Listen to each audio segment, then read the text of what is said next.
chỉ bay ule vin hi August ni thum sang ni sam ni panga jing ania tuna hian bualte khodai kong chiat na leimin na khan kan nom me kan ni ti chuan kong din hun hi ni zan lama tlem azong chu hian lo lai ve tuna hian an khol po en tinunga maro chu motor han tlanga kal thei me tur chuan la bei fe ngai don ani hei ti chuan salai sokong chuat khania so so long plai lam ti khian an lai ba ki ron la reng ani kan la le zok ani chu ti chuan so so long plai lam atanga ron lu ei na kong khania ti chuan helai thing luang thing no ron pir hi va thua thua hi thing ania hemi zone hi fit som riat vel sei ani arina kong chuat hi bal ani chuan hi kan kong din hun chu nia ti chuan chhak lampang khi ti khian khi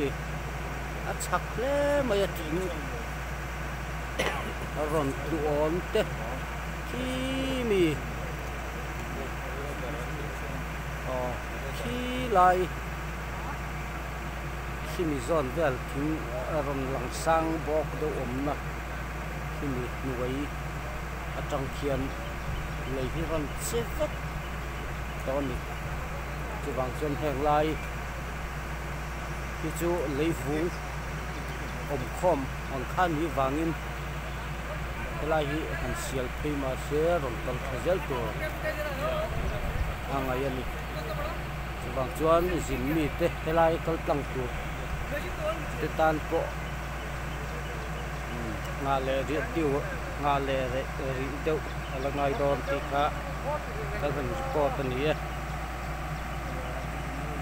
ta hen khol chen ti nung ve re nga ti chuan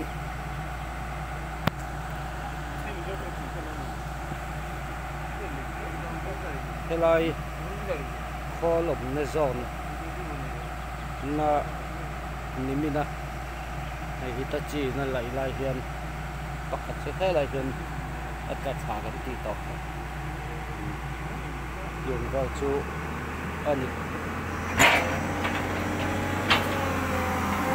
so lama son mo to re mo sa tang thang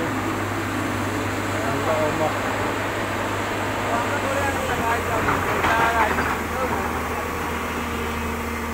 yung ra chu kan din hun alan ni ria ko ni set nakina da ko vela